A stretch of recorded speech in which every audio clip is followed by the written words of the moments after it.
tots intentem en les nostres vides buscar aquells entorns on sentir-nos al màxim d'entesos, amb la màxima afinitat, el màxim d'acompanyats. I la nostra vida serà en general més o menys satisfactòria en funció de si ho hem trobat o no.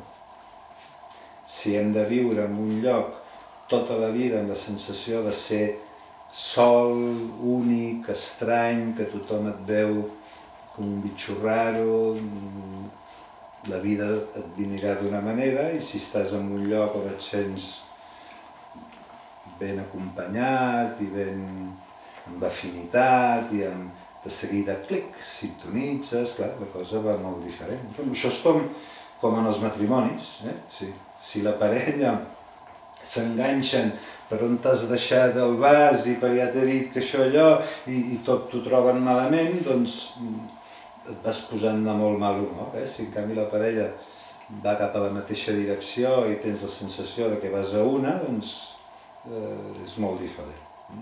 Llavors l'artista, clar, té una eina més que la resta dels mortals no tenim, que és tenir molta gràcia amb alguna cosa, en música o en pintura o en el que sigui.